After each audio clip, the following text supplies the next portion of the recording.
presented by SK Raj Films and Music, Gorgama Chowk। बोला बोला शिव गुरु बाबा की जय।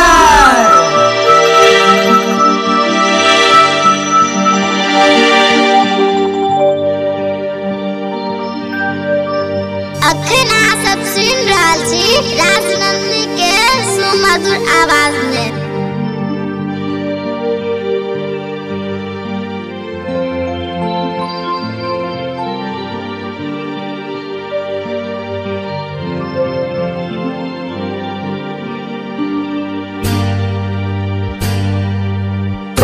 कितना प्यारा मैंने शिव गुरु पाया, कितना प्यारा मैंने शिव गुरु पाया, जी करे पूजता रहूं।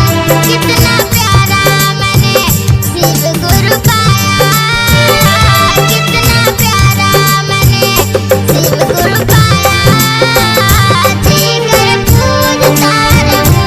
कितना प्यारा मैंने शिव गुरु पाया, कितना प्यारा मैंने शिव गुरु पाया, जी करे पूजता रहूं।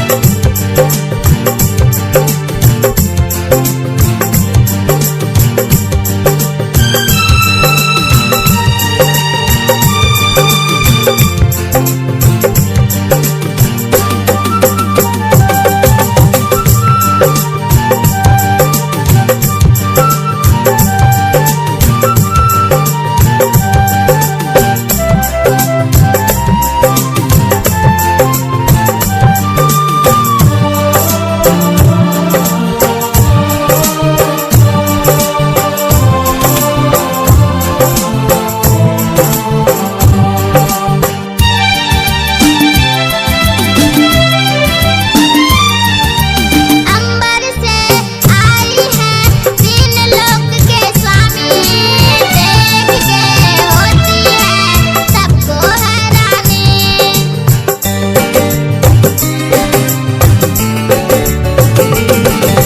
माथे से निकली है ओम गंगा की धारा, गले में लिपटी है सांपों की माला। माथे से निकली है ओम गंगा की धारा, गले में लिपटी है सांपों की माला। कितना प्यारा भोले बाबा, कितना अच्छा तू है भोला, तू है शंकर, तू है ओढ़रदानी। सबसे प्यारा मेरा गुरुवर बोला त्रिपुरारी। कितना प्यारा मैंने शिव गुरु पाया, कितना प्यारा मैंने शिव गुरु पाया, जी कर पूजता रहूं। कितना प्यारा मैंने शिव गुरु पाया, कितना प्यारा मैंने शिव गुरु पाया, जी कर पूजता रहूं। अखन अहाँ सब सुनि रहल छी गोरगम्मा चौक से SK Raj films and music की शानदार प्रस्तुति।